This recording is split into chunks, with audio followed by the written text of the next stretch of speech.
Welcome to our keynote. I am extremely pleased to introduce Eric Horvitz, who is the Chief Scientific Officer of Microsoft. He was a director of Microsoft Research before that. I've known Eric for a long time. We were both at the PhD program in medical informatics at Stanford back when it was called SMI. Eric has an MD and a PhD from Stanford. Back in those days, in the early 90s, there and actually it was in the late 80s actually. AI at that point, a lot of rules-based work still. The Mycin program, some of you may know that, was a rule-based system out of Ted Shortliff, who started SMI. And so that was sort of the intellectual tradition. Eric, along with some other students in his cohort, is really blazing trails into decision theory and probability and computation in that realm. And his dissertation, Computation and Action Under Bounded Resources, kind of tells you a bit about the kind of work that he's really been intellectually deeply engaged in for so long. Since then, he's acquired many honorifics and awards as a fellow of the AAAI, the National Academy of Engineering, AAAS. He was awarded the AAAI Feigenbaum Prize, the Alan Newell Prize. It goes on and on. He's also a member of the presidential, the PCAST group that advises national policy on AI internationally as well. I know he has a lot of work in that. Has been thinking very deeply about AI in society. It's such an important time for the kind of leadership that he provides. And because he also has an MD and I know has healthcare close to his heart as well. We're super excited to hear from him from AI aspirations to healthcare futures. So tell us, Eric. Welcome.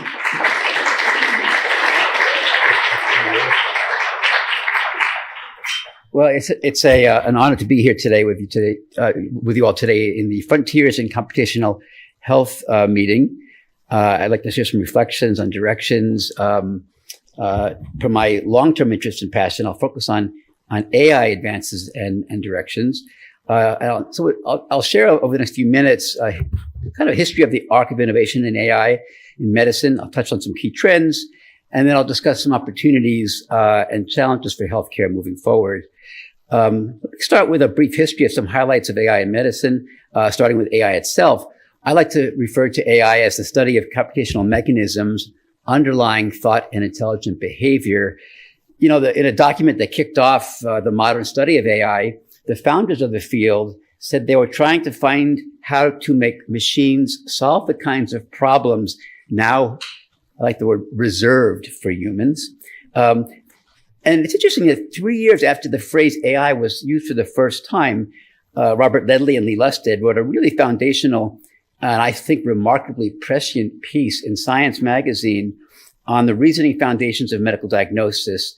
And they talked about how combinations of logic, probability, and decision theory, and our understanding of medical reasoning, could be combined to develop machines that could help physicians do better diagnosis and therapy planning. And these methods set out a normative basis for reasoning and decision-making that was founded in the work of von Neumann and Morgenstern, the axioms of utility theory, which to this day is celebrated as the definition of rational thought and behavior. It's viewed as one of the most remarkable achievements of the 20th century. Now, about 10 years after that, progress was made with the implementation of some of the core ideas proposed by Ledley and Lusted in work by Tony Gorey and Octo Barnett, where they described a model of sequential diagnosis, and they applied it to pediatric cardiology and acute renal failure, showing expert behaviors back then. And this is, again, is the 60s. And here's how this works. And it was truly laid down a foundation for diagnostic reasoning. And the approach, evidence is seen. There's a module that constructs a differential diagnosis. There's a decision to halt or to treat the patient. And then if it's to continue and not to treat immediately, there's another module that reasons about costs and benefits of next findings, tests, and studies to perform. Recommendation is made, and then new findings come in, and the differential is updated until there's a halt that occurs. And these methods were re-explored later by in my own research as a PhD student at Stanford, where we used Bayesian networks for the updating part, formulating the differential diagnosis, and decision theory or expected value of information for computing the next best test to ask to do. And systems for pathology were developed by our team. Trauma care was one of my areas, time-critical reasoning in medicine. Using this methodology is very powerful. Now, in the late 1990s to today, there's been a great deal of medical data became available. In the days of the past, these are all numbers assessed from experts, and it was very tedious work. But with the digitalization of medicine, with electronic health records, again, to the early 2000s, the machine learning work, as well as work in this diagnosis, came together for using machine learning to construct diagnostic and predictive models, and to connect these systems directly to the hospital information systems to provide predictions based on typically discovered fixed sets of attributes taken from the EHR directly. Now, one of the earliest systems, from my understanding, is one that our team built in collaboration with the Washington Hospital Center in Washington, D.C. in the early 2000s. And we explored several different predictions coming from the EHR directly, including readmissions within 30 days, and the risk of the onset of hospital-acquired infections. You can read about this early work online. That research led to potentially the first machine learning product that was distributed in hospitals throughout the world that we developed, called the Readmissions Manager, which for all patients being discharged at any moment would list the likelihood they'd be bouncing back within 30 days, as well as kind of a mini explanation as to what the machine learning algorithm was looking at with the weights of evidence. Now, classical machine learning can provide well-characterized predictions that were calibrated, and they had also well-understood sensitivities and specificities. And this can be used to make different kinds of thresholds and settings and parameters for policies of, for example, assigning interventions to minimize infection in the hospital or to keep patients out of the hospital for the readmission situation. So classical machine learning can provide, well-characterized predictions that were calibrated. This shows work in predicting the onset of C. diff in 48 hours. Could be used very powerfully in policies. And importantly, if you had well-calibrated probabilities coming out of machine learned systems, you can have a data to predictions to decisions pipeline, taking probabilistic information, utilities of the costs and benefits of various kinds of interventions and their cost, and develop ideal policies, for example, which patients should receive an intervention, given that you couldn't apply the intervention to all patients without the hospital going broke. Now, we barely got the toe in the water of these classical or traditional machine learned systems coupled with decision theory when, about 15 years ago, a big distraction, an interesting distraction came to be. We hit an inflection point in AI, and we've been riding on top of this fast-moving wave of innovation with deep neural network models since then. Some ways unexpected, given how neural network models were creeping along, typically not performing as well as traditional machine learning for so many decades. Now, the wave of innovation, this inflection point and wave, it has included reaching parity with humans on a number of challenging benchmarks in visual and language tasks. So maybe 5 years after the inflection started, about a decade ago, we started seeing the power of neural network models for applications like image-based diagnosis in medicine, spanning dermatology, also radiology. And these typically would be found to be running at expert levels per the kinds of metrics that were being looked at.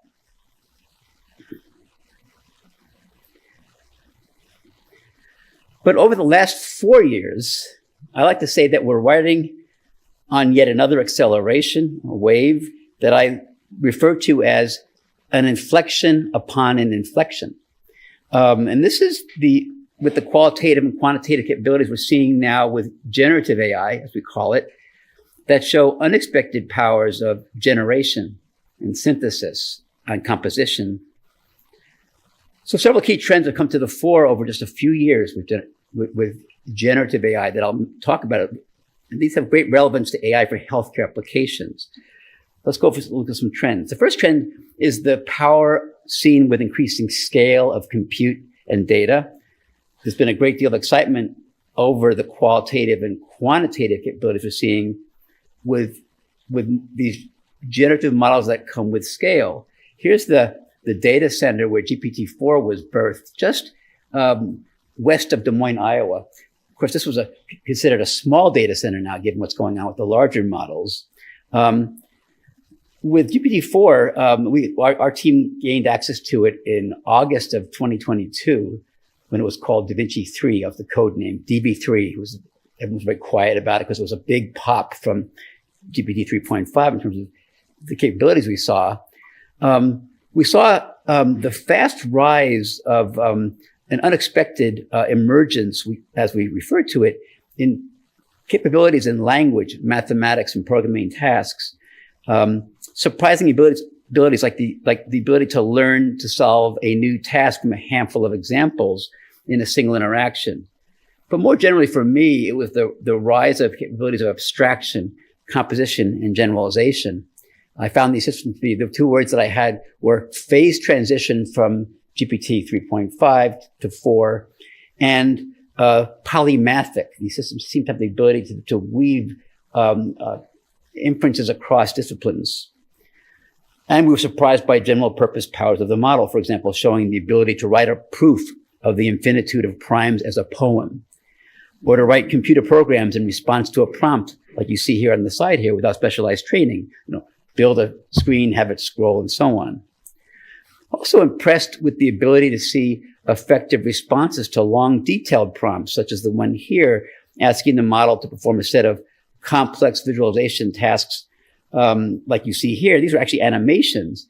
Now, much is being done now with these and other kinds of other large generative models, but deeper impact is on the horizon. And there's great applications for even this kind of querying and data analysis for building workflows for examining biomedical data sets.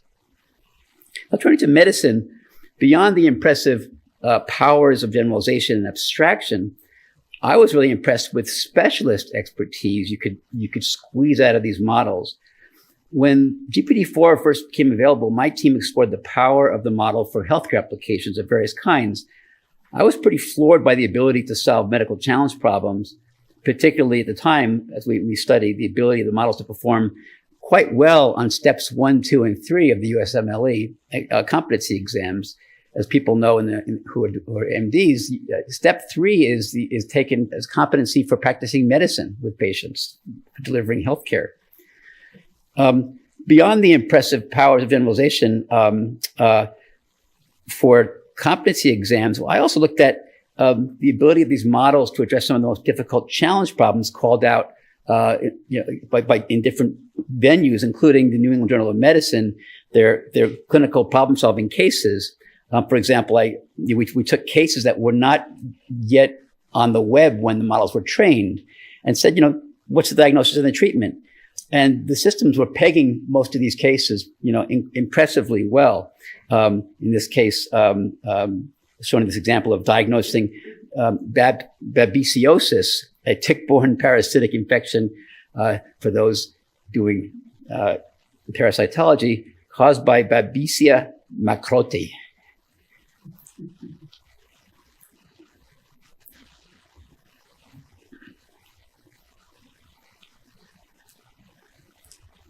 Let me go the right direction here.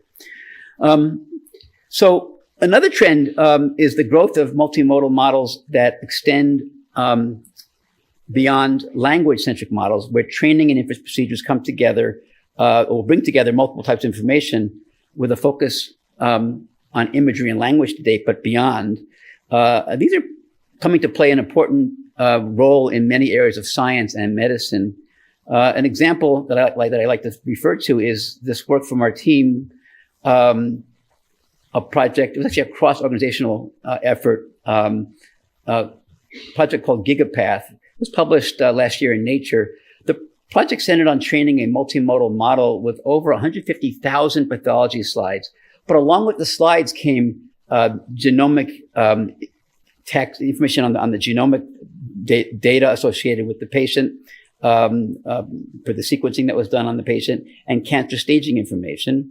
And the model showed how you can scale up to boost performance on doing cancer subtyping and mutation prediction when analyzing new pathology in slides. So, for example, just putting the slide under the microscope, you can now read off probability distributions over cancer subtypes and mutation predictions. This was a direction here. Now, over the longer term, I believe that multimodal models could provide breakthrough approaches to delivering what I like to refer to as ultra-personalized diagnoses, therapy design, and prediction of outcomes via building models that work at even larger scales, combining imagery, language, genomic, transcriptomic, proteomic, and phenotypic information. In another trend, and one of the hottest areas right now in research in AI, is the real-time or test-time reasoning. With this work, the capabilities of models have been extended by training them to think or do meta-reasoning. By the way, the topic of my dissertation in the old days, even though the methods are still quite applicable. So on the left is the power of the O1 model, one of the first reasoning models that was out in the world from OpenAI, on some challenging math problems as a function of the training time that was put into building the base model. On the right side is if you fix the model at a certain point in 20 here and do more real-time reasoning, the kind of accuracy you see on this mathematical challenge set. It's an interesting area. The power of this real-time reasoning is showing up in studies in medicine. Recently, I joined up with colleagues at Harvard and Stanford, and we did a deep dive across some new sets of clinically oriented challenge problems with this O1 model when it came out. This is one example of how O1 did on the, in this case, the NEJM healer cases. The healer cases are designed to help in medical education, to assess clinical reasoning skills. It's quite challenging. If you want to read more about this, we did a paper with kind of an embarrassing title. I thought I wasn't a big fan of it. Superhuman performance on the reasoning test of a physician. But we see here at the top here is O1 getting 78 out of 80 perfect scores on these very hard cases.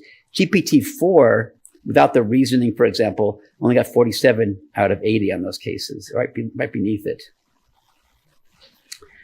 So all these technologies coming together is leading to another trend that we can expect to continue. And this is the shifting Pareto frontier of the accuracy versus the cost of these models. We see here, first of all, notice the x-axis is in dollars and it's log going to $1,000 to $1,000 of how much it costs to compute the answers to these questions. In this case, it's the MedQA medical benchmark and we're seeing the accuracy on the y-axis. And we see here three curves representing sets of models and prompting strategies where the lower right is 2023, the middle is 2024, and now we're at 2025 on top. So that we're shifting that Pareto frontier. And then another trend, I'll say my final trend I'll share today is we're seeing strong work on multi-agent frameworks. And these are, you might hear the phrase agentic AI. These allow scientists and engineers to build more sophisticated problem solvers by defining sets of model specialists or agents that take on independent roles and then orchestrate these agents into larger multi-step planners and solving systems. So each agent acts with different expertise. They can have different access to tools that can take action in the world or gain access to data. You can imagine having certain kinds of privacy policies that one agent has access to that another agent doesn't. And the agent can only share across the privacy barrier through synthesis and abstraction, for example. So really relevant to medical applications. Several months ago, my team released an engineering kit for agentic AI named Magentic One. And this was developed on top of a framework called AutoGen that was developed at Microsoft. It's available openly. I thought I would share an example to hit home the power of some of these agentic models. This is an example that I built with two colleagues called the Biomedical Research Assistant. It's powered by 5 separate agents, including a web surfer agent, a bioscience research reviewer, and an orchestrator. So in operation, the Biomedical Research Assistant, it collects and reads relevant literature given a query. It synthesizes, it assesses the rigor of each paper with a certain policy for looking at, how big was the size of the N in the clinical trial, was it double blind, who funded the paper and so on, the research. It then synthesizes a holistic report considering the weights of evidence on the papers and their conclusions. It identifies contradictions and disputes, and then proposes steps forward with new experimentation and studies to address the gaps. So it's kind of fun to run this system, and you basically ask a question like, what is the role? I haven't caught up on telomeres lately, right? What is the role of telomere length in cellular aging and senescence? And the system will go out and begin doing its review of literature, figures out how to get to PubMed on its own, how to read articles.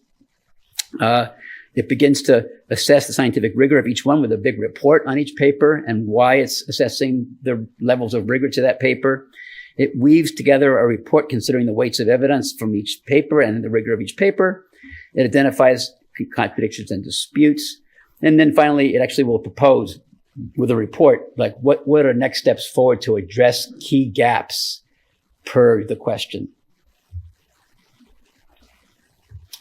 Now, our team is now working on using this multi-agent framework, in particular, actually AutoGen, to build tools that help with tumor boards, some of the most interesting and challenging decision problems we face in working with patients, typically with cancers, to make decisions at different milestone points in therapy and progression of the illness potentially.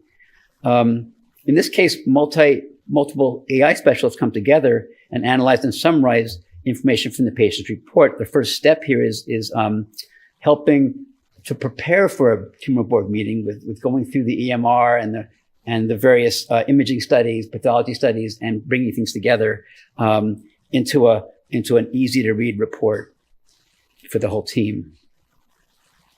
Even prioritizing, suggesting discussion points.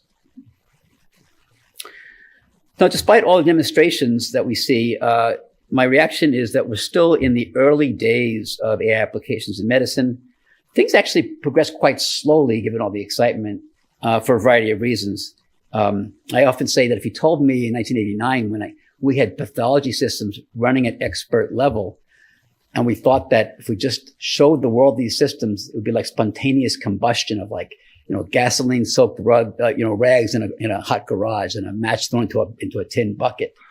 But here we are. I would have fallen off my chair if I said it's 2025 and we're still aspiring versus leveraging much of the AI that's been done in the past. But while there's a great deal of optimism and aspirations, there are also anxieties. And let's talk about some of these anxieties and that coupled with aspirations. Here's some key questions that are coming up for all of us, I think.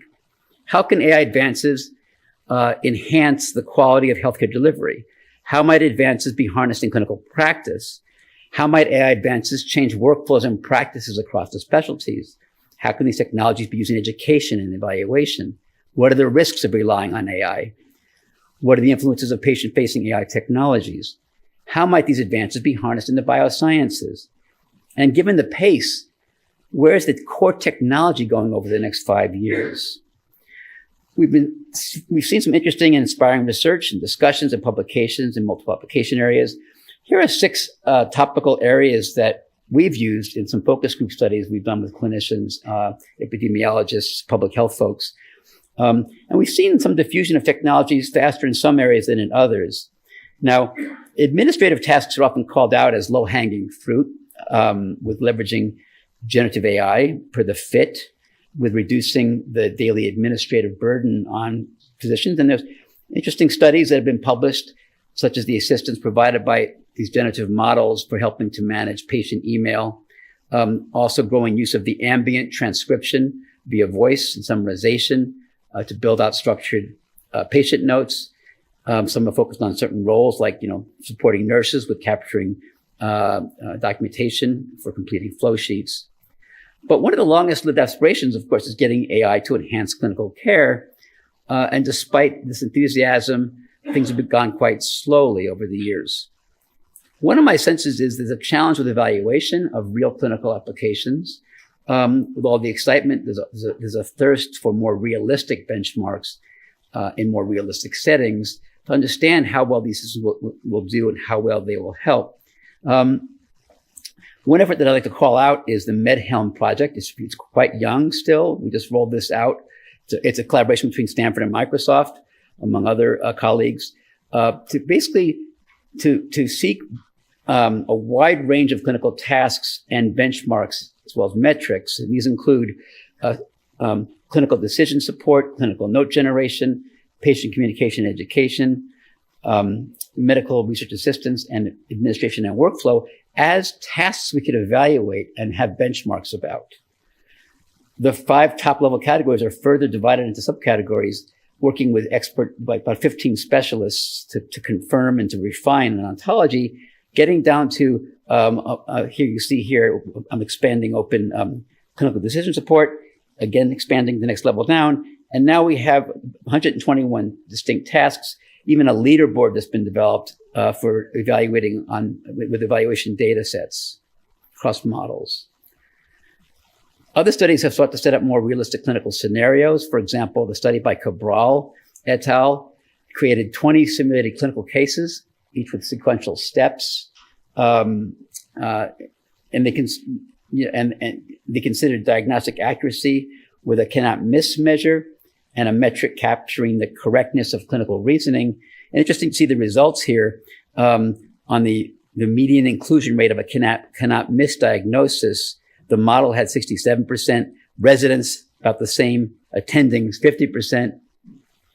For incorrect reasoning, model was 13.8%, residents 2.8%, attendings 12.5%, incorrect clinical reasoning. Interesting to see these trade-offs here. In a study that I collaborated on with my colleagues at Stanford, we set up a randomized clinical trial, including 50 physicians in family medicine, internal medicine, and emergency medicine at several sites. The clinicians were randomized into 2 groups, one using the LLM in addition to conventional diagnostic resources. The other only used conventional resources only. They considered 6 challenging clinical vignettes. The median diagnostic reasoning score per case was 76% for the LLM and the LLM group, I should say. This is the physicians using the large-scale language model, and 74% for the conventional resources group. It was not a significant difference. But closing in on things, the folks using the generative AI got 76% on a 0 to 100 scale. The Gen AI alone got 92%. Now, this really was troubling to me in many ways, but the part that I added to the paper was this. I said, this means that we need to really figure out what's going on with human clinician interaction to realize the potential of AI in clinical decision support systems. All I can say now is stay tuned, because we have some new fabulous results. That's just foreshadowing, doing something a little bit differently. Now, more broadly, as we look to the future, I expect to see a great deal of innovation across many areas of medicine, public health, and epidemiology, but much study and validation is going to be needed. Now, I wanted to just end by calling out the need to pursue understandings and syntheses of some fast-paced developments in AI with more traditional, well-understood, well-characterized methods that have been developed in statistics and AI decision science. And to do that, to jointly ensure that clinicians, public health researchers, and epidemiologists are drawing from a constellation of technologies, whether late-breaking or traditional. The reason I started with the classical work is because we cannot give up on those tools in the light of all the excitement about generative AI right now. You look at the decades-long trajectory we've had behind us in what we're calling conventional tools. machine learning, in advance of the neural net blossoming, probability and decision theory, statistics and epidemiology. There's a question about, well, how do we relate these new models to like what you might call as the normative gold standard methods for inference and decision making with probability and utility, value of information, for example. And you might say that we all have steps forward about, for example, how we might come to integrate these tools together and come up with new understandings. Might we directly use these capabilities of these large-scale language models? Might we pursue deep innovations that would bring them closer to well-calibrated probabilities, for example? Might we build integrative weaves between the conventional and the modern?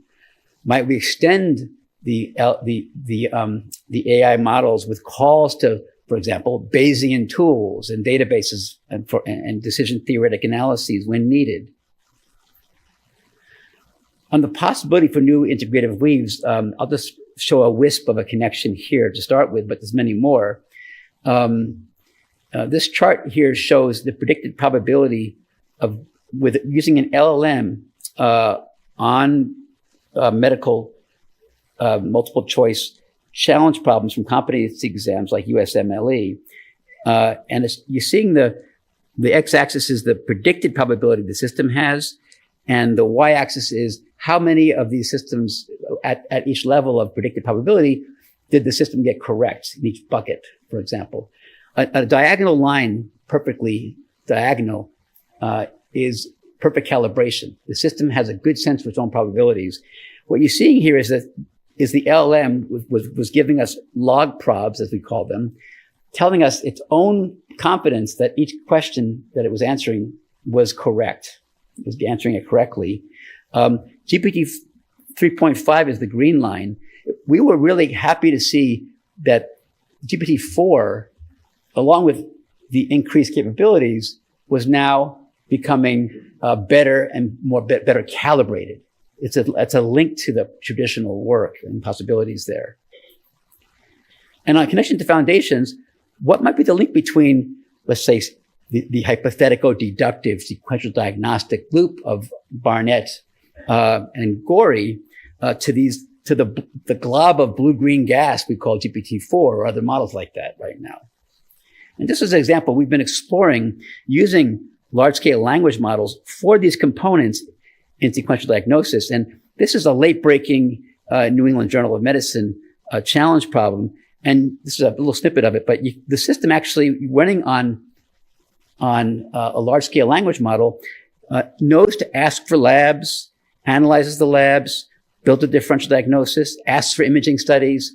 It did poorly at reading the studies, but when a radiologist read them, it really gets the right answer and on a good differential diagnosis. So there's some hope there to just start doing some of these weaves.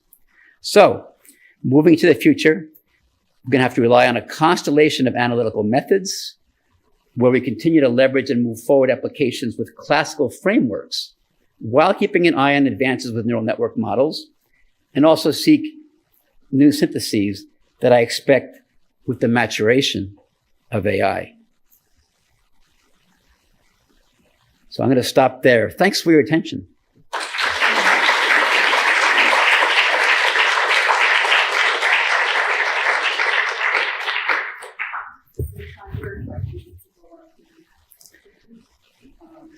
Anything goes.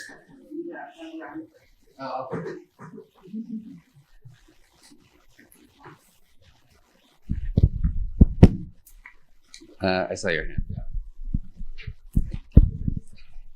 So, hi, thank you so much for the talk. My name's Avi. One of the things that I was curious about is that we see so many different EMR systems recording data in so many different ways. I know you talked about multimodal, but do you think that there will be ways other than governmental intervention to keep like a standard data set or standard way of storing data across all of these different like systems? Well, it's a good question. It's hard to think about government intervention at a time when regulatory activity is being pulled back. Look, there are always rising standards, and some of those standards come from the actual community and the field itself. And I think the laissez-faire push to capability will lead to the capture of multiple channels of data.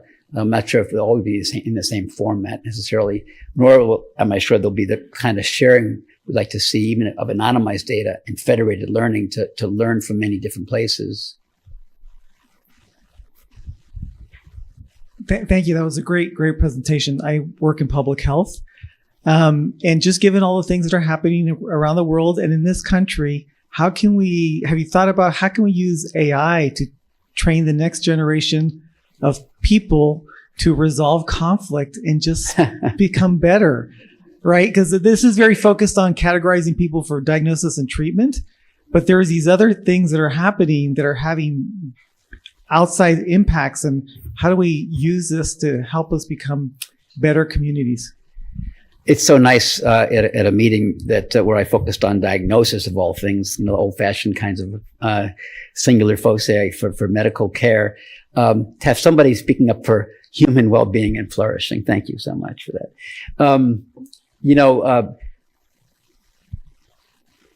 Some of the demonstrations of the power of large-scale language models have been in facilitating conversations, in moderating debates, and bringing people together, as well as providing therapeutic advice for relationships. One of the earliest demonstrations I did of GPT-4 was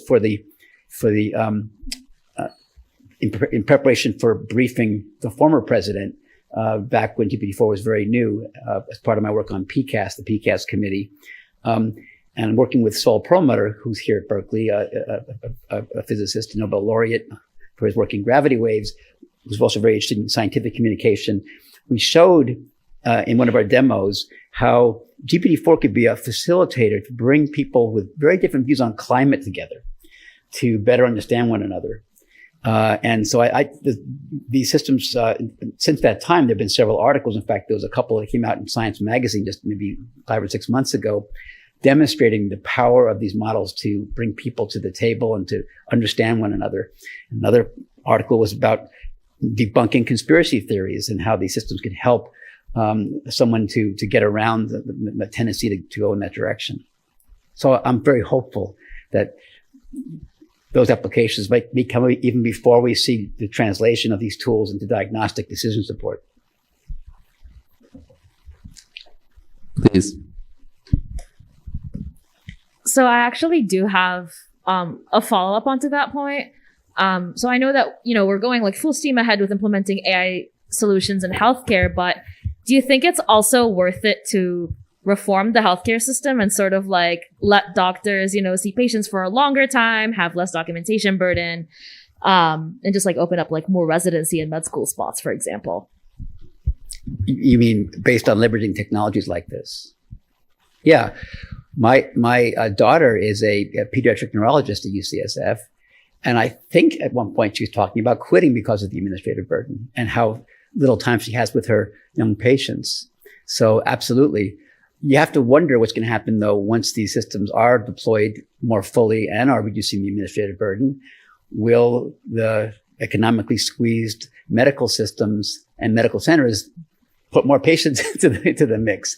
So that it could be I think it'd be great to have more time with patients and be less burdened with administration. So, but as to how that's going to go, given all the factors, is hard to know.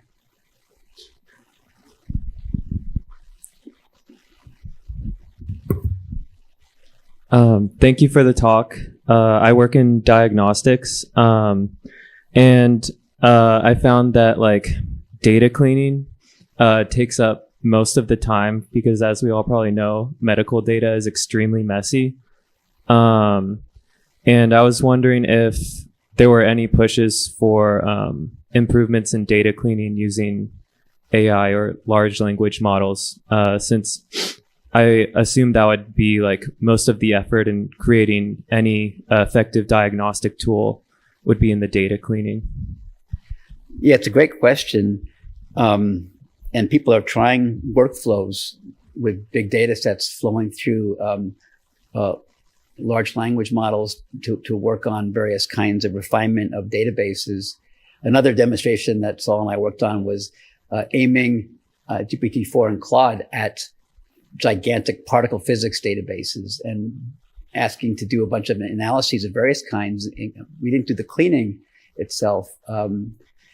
One issue that comes up, it's going to have to be a careful focus is with the integrity of allowing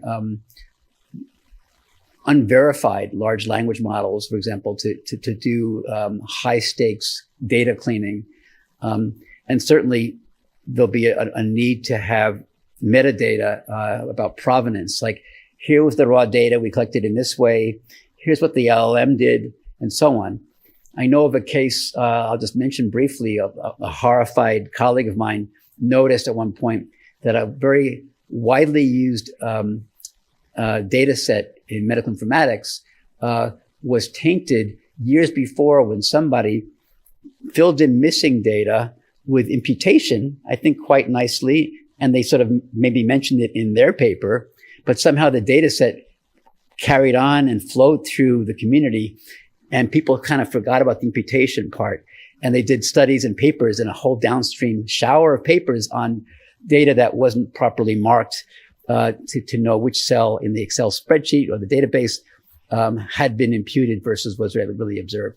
So we have to be careful about that. There's actually a paper that I was a co-author on about scientific integrity in the era of generative AI in PNAS in May, coming out of a meeting that National Academies of Science held with concerns about directions, with several recommendations as to how to move forward along different fronts. Last question. Hi, thank you very much for your talk. So different healthcare systems have differential capabilities in their availability of EHR data and their computational infrastructure.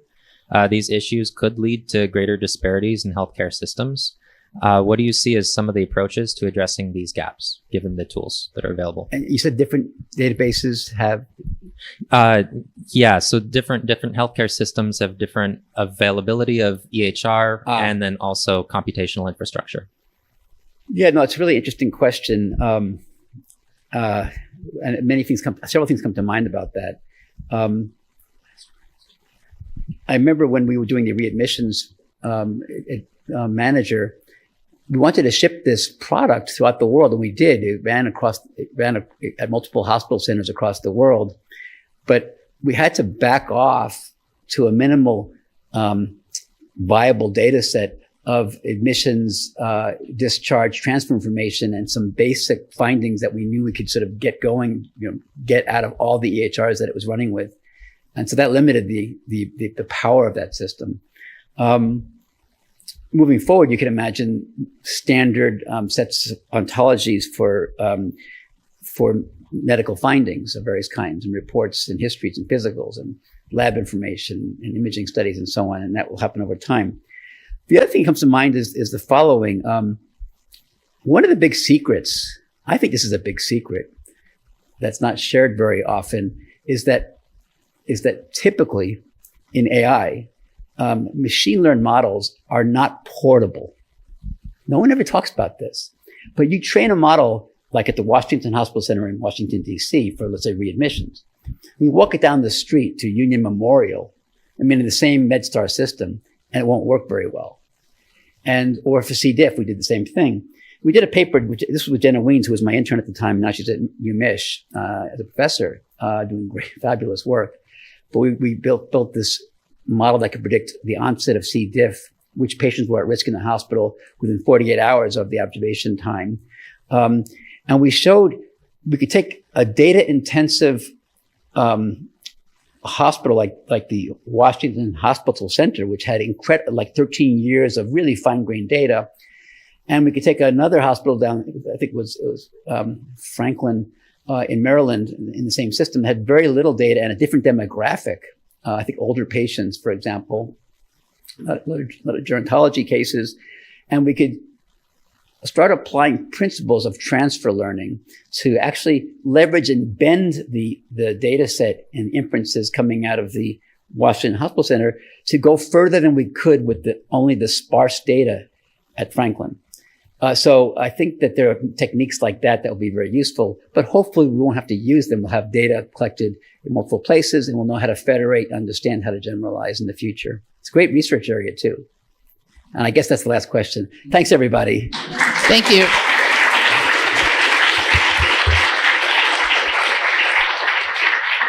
Thank you, Eric. Thank you very much. I think we're at a moment of inflection, not just in AI, but in the world.